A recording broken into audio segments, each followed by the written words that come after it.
Thanks everyone for braving the weather to come out and listen to me, of all people, talk. So my name is Trevor Kennedy. I'm sales engineer for InfluxData. InfluxData is positioning itself to be the MySQL of time series databases. And if you need to contact me, really easy, just Trevor at InfluxData.com. So I will give you a short talk today on what is time series data, kind of give you a little bit of overview of IoT data, which will probably be a refresher to some of you folks. Talk about InfluxData, the company behind InfluxDB and the tech stack. Talk briefly about the tech stack. Talk about some IoT architectures that we see. And then finally, I will give a short demo from my personal life that I'll share with you today. So first thing to talk about is maybe just a level set on what it is time series data. Here you see a graph of stock prices. This is probably the historical or quintessential example of time series data. It's just something plotted over a time axis. These are all trades. You know, a stock trade has, what does it have? Well, it has a time that took place. It has a ticker symbol. It has a market that it happened on, NASDAQ, NYSE, and then some value for the price that is actually traded. You know, buy, sell might be a tag in there as well. But when we compare and contrast time series data from other types of data, we see that it has a couple of interesting characteristics. The one is that it has a natural order to it, i.e. the time. It can be generated at a regular interval, which would be some sort of metric that we're pulling every so often, or it might be irregular. Some event happened, and we want to capture that event, and it could be random how that event gets triggered. When we see time series data in the field, we see it typically at a pretty high volume, and it's coming in very, very quickly. And it has some interesting characteristics that we might want to see, such as trends and seasonality. And if you don't have a large sample of that data, you can't see those trends. So it really is sort of the whole is greater than the part. So when we think kind of historically about how data has been organized in the world, it all started with relational databases, Oracle, Teradata, and the likes. And they had table for orders and table for order details, or customers and transactions. That works great, especially when you have like a random person that comes onto your website and buys a random product. That makes a lot of sense to order it in a fashion that any one data can be, you know, pulled out or searched or queried or written to. But again, when we look at things like time series data, and we know that if we're constantly appending new data to it, we might want to organize it a different way so that we can have faster appends. Another trick with time series data is actually if we are doing some sort of trend, we are really looking at like a large series of data, not just one or two records or items. So then, you know, we had another type of data when the internet came around, and that was large of free-flowing textual data. So we see, you know, companies like Elasticsearch and Splunk in this space that are really organizing that text data. But again, time series data might have text labels and so forth. It really doesn't contain a whole lot of text. And then likewise with the volume and veracity of data, we saw, you know, with the Hadoop ecosystem take foothold over the past 10 years. And there are some options for dealing with time series on Hadoop, such as OpenTSDB, which I'll kind of mention later. It's really not that great of an option, and there's a lot of underpinnings and dependencies on the Hadoop ecosystem. So when we go to like a DB Engines and look at the rankings for time series databases or any database category, you see that time series database is by far the fastest growing. over the past 2 years roughly. And there are a ton of time series database options these days. InfluxData is just one. There are some older tools like KeirosDB, which kind of stems from high frequency trading environments. You have new stuff like Prometheus, which is often coupled with Kubernetes. You have now Amazon TimeStream, which is Amazon's latest time series database. And then you have Graphite, which is another kind of legacy tool. But there are a lot of options out there of time series databases these days. So let's switch gears and talk about IoT data real quick. When we think about IoT data, we see that it actually has a couple of characteristics as well. One is that IoT device is collecting information for a reason, and we want it to be accurate in how it collects that data. We want it to be timely, meaning we want to get it from wherever it is back to some central place where we can actually do something with it in a fast period of time. And then we want to be able to analyze it both at the edge and some sort of central repository at the same time. And we want to do this as easy as we can for budget reasons. Another thing that makes IoT data kind of tricky is that there's a whole bunch of protocols out there that are related to the IoT space. Everything from Zigbee to MQTT to OPC UA. There's a lot of protocols out there that you have to contend with.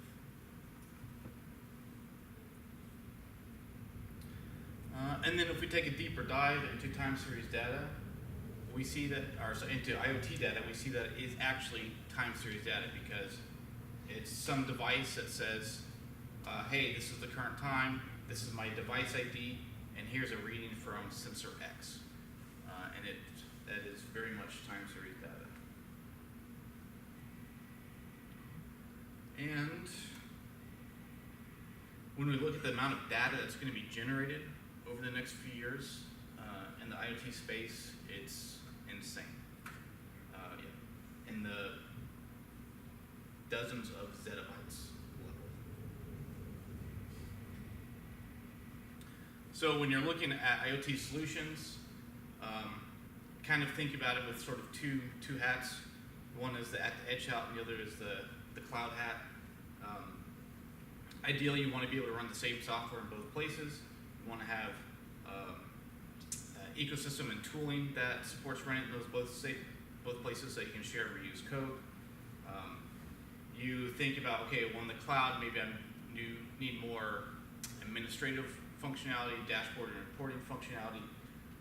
At the edge, perhaps I have limited compute capacity and also limited bandwidth to collect that data, so maybe I need to do things like downsampling at the edge so I can send less data over the wire. And then also don't forget that actually you probably want to monitor the edge itself, meaning you want to monitor the health and uptime of all those sensors that are out in the field. And again, it would sure be nice to be able to use one tool to do all those things. So that brings us to my employer, InfluxData, sponsored the socks that I gave away. We tag ourselves as the modern engine for metrics and events. Built from the ground up for time series data. We pride ourselves in what we call our time to awesome, meaning you can get our stack up and running in as little as 5 minutes. There are no dependencies, no external dependencies, very lightweight deployments. You deploy like one binary and one YAML-based configuration file, and you are up and running. We have a lot of time series related things that are built in out of the box, such as the ability to downsample data into lower resolutions to save disk space, being able to evict older data after a certain period of time in order to save disk space, being able to do transformations and math on the data as it comes in as well, being able to do alerts on the data also. And then we have a lot of compression and indexing that happens under the hood automatically. So This is what our growth looks like for deployments in the wild. We have over 200 some odd databases in use today, InfluxDB instances in the wild, 15,000 plus stars on GitHub. So it's very much actively used and actively contributed to by the open source community.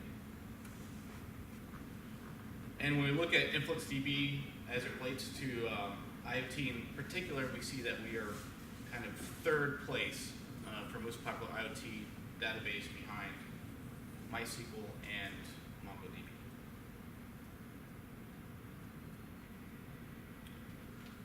So these are some existing customers.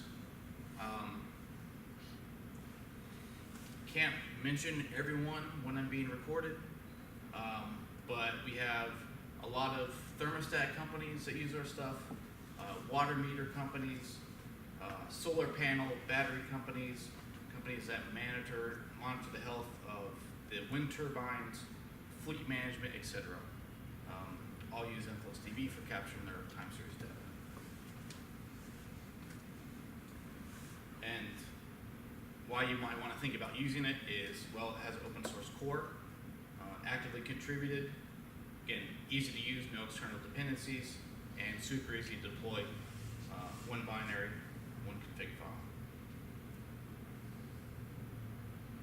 And just a few kind of IoT customer examples. Box, which I'll talk about in a few minutes, they are a solar panel company in Africa, bringing electricity to the masses of Africa. They have kind of a core use case for it. A lot of IoT and industrial automation use cases. You can think Siemens and trains and planes and printing presses. All have sensors on them these days. All are storing the data in a time series database.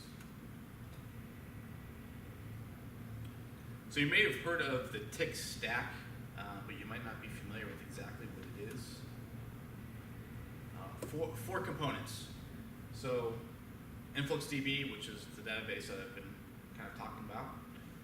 Capacitor for doing alerts and real-time analytics on the data that's coming in. Chronograph, which is our tool for visualizing that data. And Telegraph is our lightweight agent for collecting the data. Again, all open source. Telegraph has a ton of different plugins for things that you can hook to out of the box. Probably the couple interesting things I want to point out about InfluxDB itself.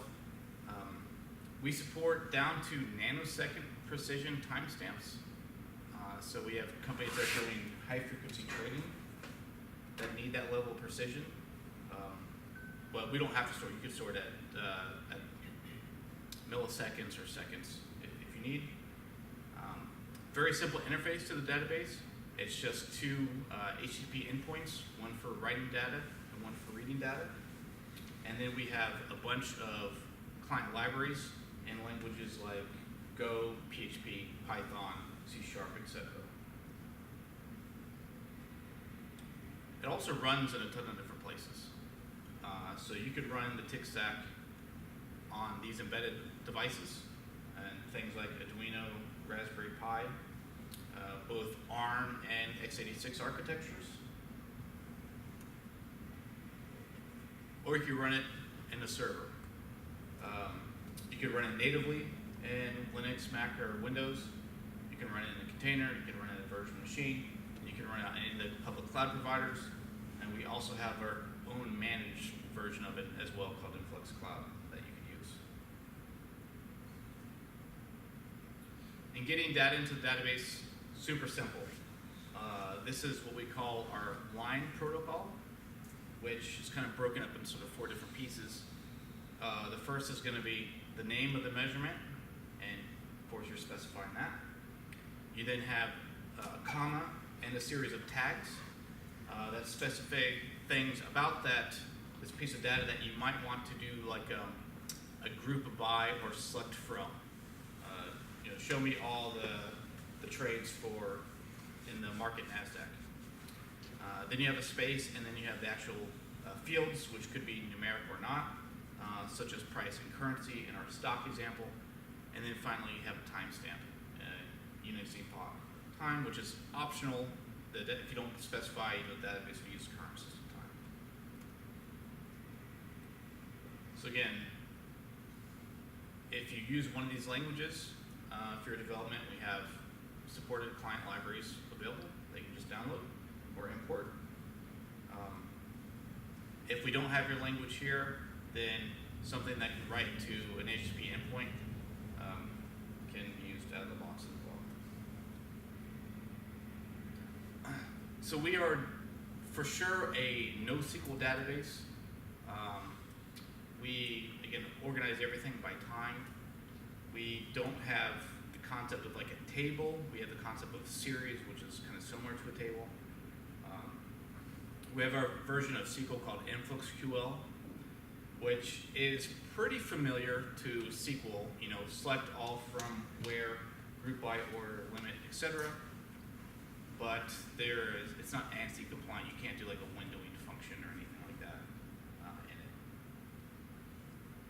But we do have a ton of functions built in. This is not an exhaustive list, but this is some that are pretty popular. Everything from doing transforms, mathematical transforms, doing counts and aggregations, statistical functions, first, last, top, x, etc. We have built-in forecasting functions and advanced analytics. Yes. Does it have any MongoDB baked into it? Does not. Okay. Does not. Yeah. So if you're trying to compare and contrast MongoDB to this, you have to realize that MongoDB it's a document, so everything in their world is a document. And we don't have that. We have that line protocol, and that's it. Okay. And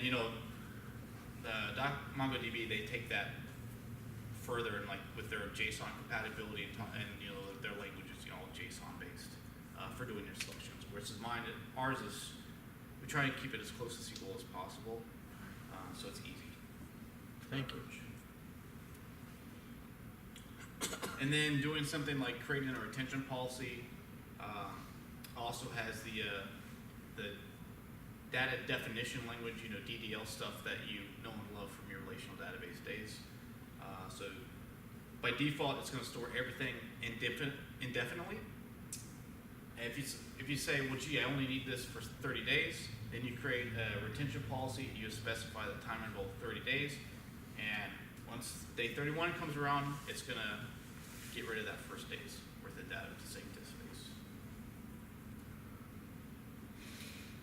So Capacitor, this is our alerting framework. Integrates with a bunch of different tools for sending alerts to. So let me go advanced one slide. Yeah, this is a list of the alert handlers. You could send an alert to, you could send it to log file, you could email a Slack alert, you could have it run a shell script, send it to PagerDuty, or etc. We also have the support for some IoT protocols like MQTT or a CAFPQ or something that we can all either push to or pull from. A good use case for Capacitor is, let's say that day 31 is here and I'm about to evict that old data. Maybe I want to evict the high fidelity stuff. But before I do that, I want to downsample it to maybe an hourly or like daily roll-up. It's easy to do that with Capacitor to create those downsample roll-ups. You can also do more advanced things like anomaly detection as well. This would be a very simple, sort of a trivial MQTT alert, where you're going to have it send the alert to the color change topic at server localhost. This would be an example of a more complicated alert script. This is actually going to look over a period of 5 minutes, and then every minute it's going to take the mean from the CPU measurement. When it sees that the alert is above 80%, it's going to send alert to a Slack channel called alerts. And again, so it's a functional language here, right? So everything is like chained together using the pipe character, much like you would chain something together in like JavaScript, for instance. And Telegraph. So Telegraph is our lightweight tool for collecting information from devices. It's free and open source, so there's no like client fees. There's no like data volume fees like Splunk might charge. It has a very open plugin architecture, so you can create your own plugins for it. You can use it you can deploy it to a device in the field and have it do some downsampling and aggregation there in the limited bandwidth scenario. If you're running a container in Kubernetes, you could deploy it as a sidecar in your Kubernetes pod, or you could deploy it bare metal. Or you could deploy it in the server someplace and have it pull from a remote device. That's also supported as well. Again, there's a bunch of different plugins, including some of the IoT specific stuff like MQTT. And this is all the plugins I could fit in one slide. And these are all out-of-the-box plugins with Telegraph. So to enable this, all you do is go to the Telegraph configuration file. For StatC, there'll be an entry for StatC. You uncomment that out, specify some additional configurations, hit run, and it will run it. We'll start collecting from it. And lastly, Chronograph, which is our web-based tool for actually doing your dashboards and exploratory analysis over the platform. All right, so a couple of architectures from the field. Tato is the Nest of Europe. They make some really cool smart thermostats for houses.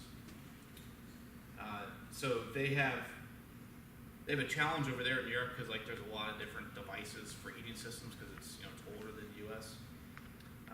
So a lot of the stuff is battery operated, and because of that, it's run on bandwidth or it's run on batteries, so you don't have a whole lot of power to submit data using a wireless interface.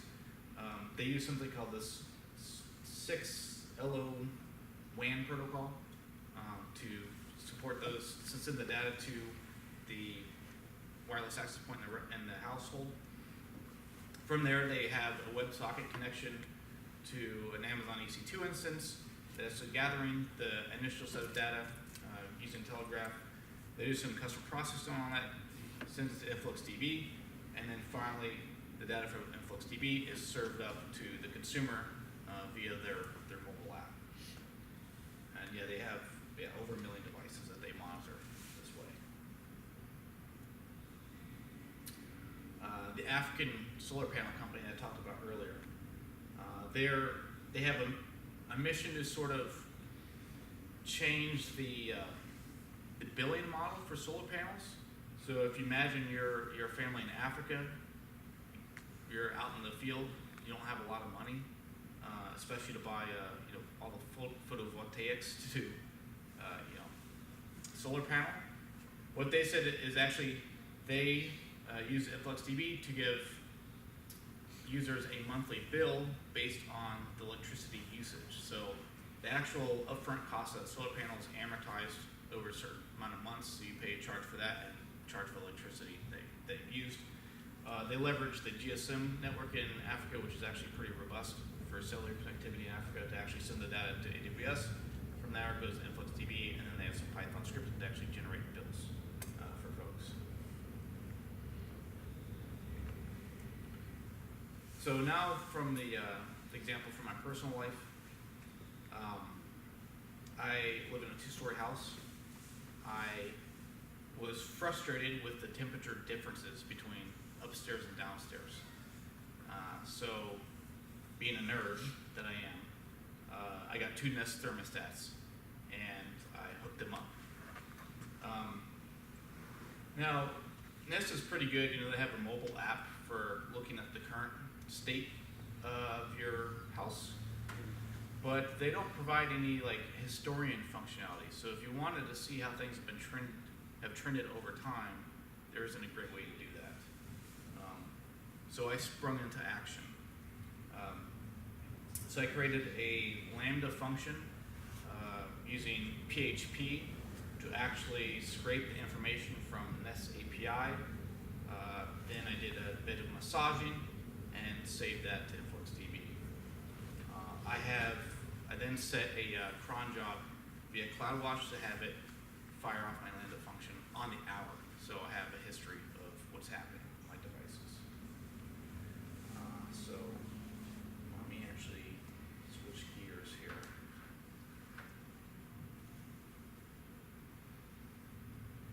All right, so I guess there's kind of a lot going on here because there's some tricks involved with getting the information from this API.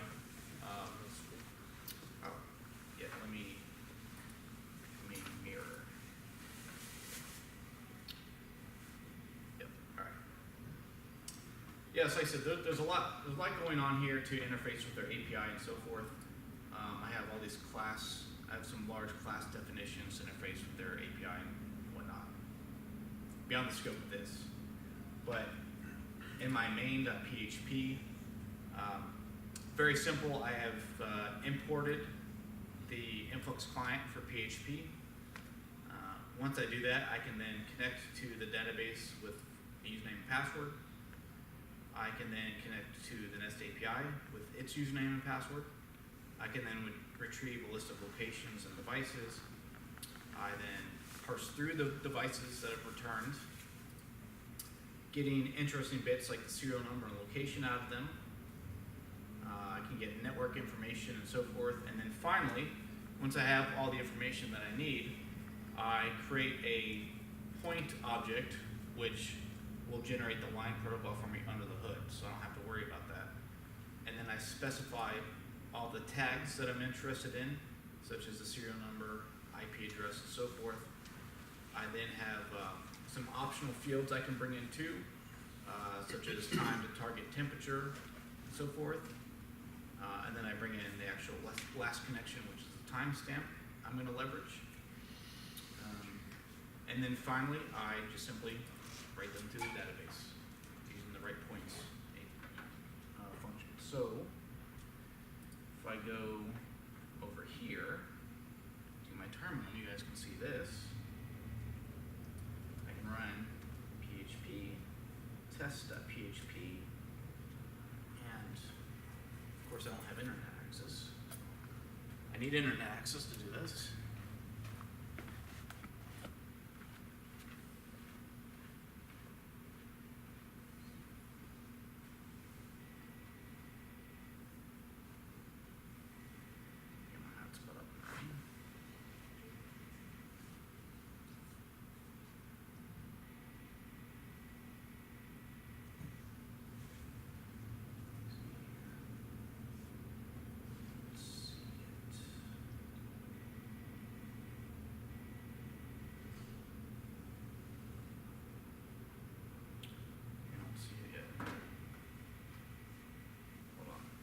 Tethering or?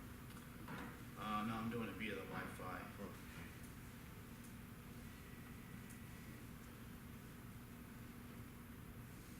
Which I had to turn on Wi-Fi.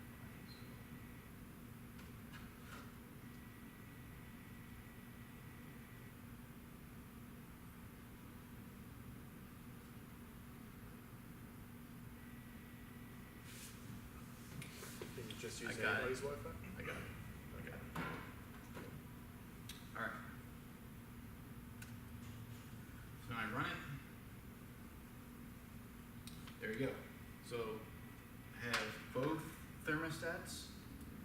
They each have a different serial number, and they have the current temperature, which is 71 downstairs and 72 upstairs.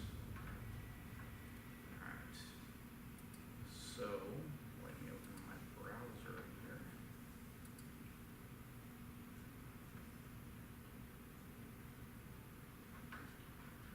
So this is chronograph. Might need to increase the font size here.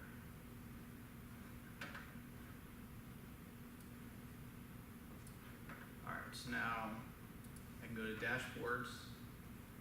I need my dashboard. All right, so now I can see this is the dashboard that I created. So not exactly a complicated dashboard, but I have both thermostats here as well as the outside temperature. And then down here, I can actually see the historical temperature. I can go up here and I can change the range. Maybe I want to change it to like, maybe I go back to the March 1st or something. So now I can see the historical temperature in my house. And funny enough, yeah, March 13th, I remember this like yesterday. So if you can see, there's a spike in temperature. It actually spikes up to over 80, like over 80 degrees. Here. Problem was that the capacitor on the fan, on the external fan, failed. So therefore, it wasn't actually doing the heat exchange. So therefore, all the heat was being kept in the house. Had I been smarter, I actually would have created the Slack alert for this, so that it would have sent me a notification that happened. I didn't think that it was going to fail, and it didn't do it. But yeah, I came home and sure enough, it was super hot, and I was able to go back in here and look and say, oh, it's been hot for over like 16 hours. Something that's definitely amiss. Called the repair guy. Yeah, and then here's a table where I can see some of the additional details about all the devices. So let me just drill down into one of these. So this is where the InfluxQL command is actually generating this chart object. I'm selecting the value, which I know is the temperature in this case, from my Nest database, which I have listed databases over here. Nest is one of them. There's a Nest temperature series, and then where downstairs. And ordered by time, ascending or descending, so I get the most recent time. Limit 1, so I get the exact most recent time. Right. And the hourly temperatures. Drill down here. So this is pretty similar, only I am doing a group by because I want to sort of smooth out the data over time. And I can even group by like 6-hour increments, so that I don't know how this will look. So yeah, so you see you can smooth out even more, but in this case I want it per hour. And then I have one query here for where upstairs. I have another line for where downstairs, and another line for the outside temperature. And that's it. I mean, so you can delete these, you can add more to it if you so choose. But it's very, very simple. All right. So now, go back to my deck here.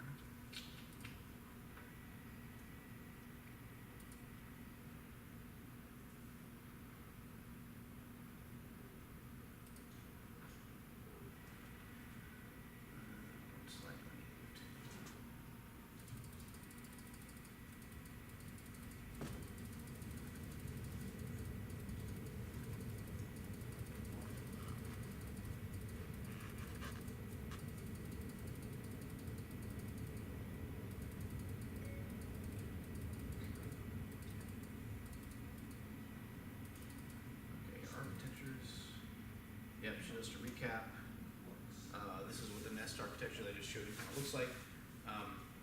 One thing that I did omit for the sake of brevity is the actual complexity I had to go through to get PHP to run as a Lambda function. So Go, if I did it in Go or Node or whatever, that's like native support for Lambda functions, but PHP isn't one of those, so you have to create like a custom image and display this custom image, which I recommend avoid doing if you can. Yeah, just kind of some best practice that we see from customers. You know, if you can use edge collectors that can do some sort of analysis on them prefer that.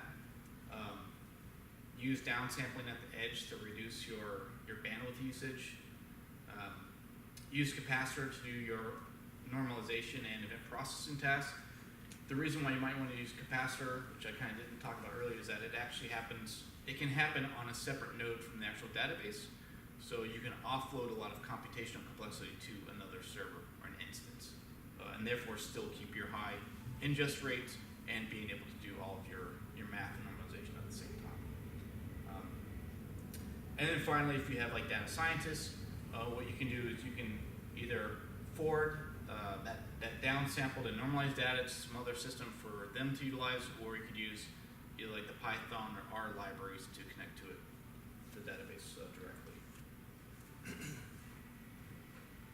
So just kind of the recap.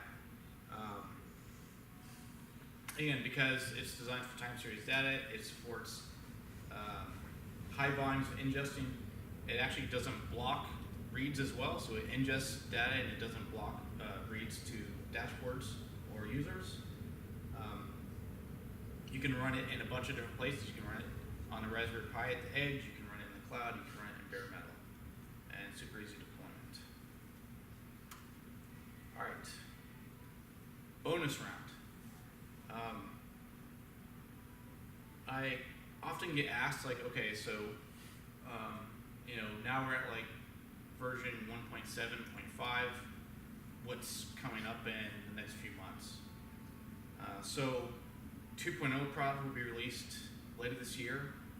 I've been told Q3 kind of time frame, and it's going to have some kind of cool features. One is that it will be multi-tenant out of the box. It will be able to support multiple organizations, and it has this concept of like a data bucket. So if I have a collection of measurements that are kind of related, I can put them in one bucket, and then I can assign a retention policy to that bucket or access permissions to that bucket that are kind of appropriate.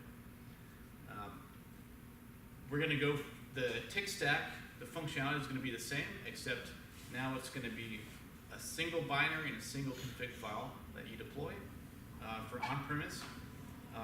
For a cloud version of that, obviously no deployment because it's cloud, you just log in with your new password.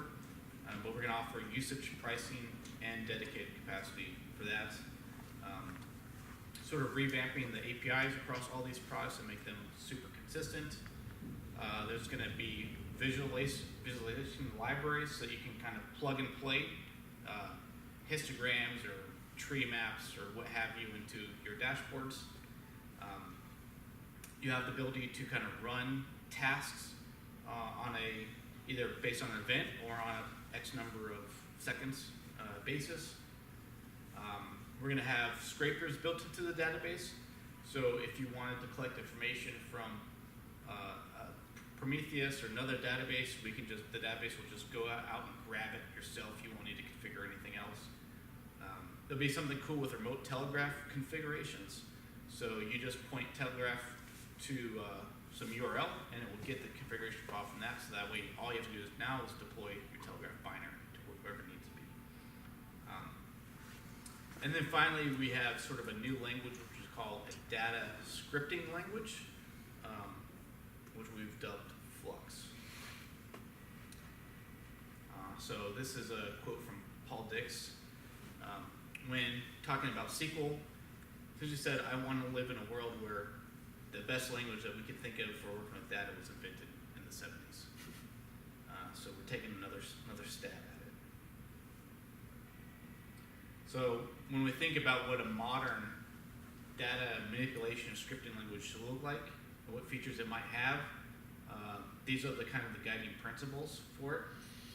It should be readable, usable, composable, testable, easy to contribute to, and finally shareable amongst a number of developers. And it should have open source license like MIT, and it should follow some sort of paradigm that people know about, such as JavaScript in this case. So again, because we have these buckets now, we can do some cool stuff with them, exporting to CSVs, joining them together, joining them with external data sources. there's kind of three components to a flux query, which is time range, data filters, and a data source. So this is a super simple example. So I have a bucket called telegraph autogen. That's what I want to select from. I then use pipe forward instead of a dot to select the range of data. In this case, it's the past 1 hour. So you can use a time sort of literal in there. And then finally a series of filters. So, okay, from this measurement, from this bucket, I want to select the CPU measurement. I want to select the usage system field. And then I want to select from that the CPU total. Optional yield as a return argument, and that serves it back to the client. And then, so it has advanced math, so joins, being able to do math across multiple measurements and time frames, being able to do things like take the current period of 1 hour and compare that to the previous period of an hour or the previous period of an hour before that to do some sort of trends analysis, being able to do pivots, generate histograms via the code, etc. So Flex is in technical preview in the latest version of our database, which is 1.7.5 today. So you could use it today, but coming up in the 2.0, it's going to be the default language, and it'll be much more, robust and feature-rich at that point in time. All right, to circle back to the beginning, as I said, we are hiring. You can go to the careers page and see a comprehensive list. I just took a small screenshot of this here. We have a lot of remote positions as well. We just opened Austin office 3-ish weeks ago. So if you want to apply, go here or send me an email because we get employee referral bonus. So I appreciate you sending me an email first. But that is it. So I will open the floor for questions. Where are you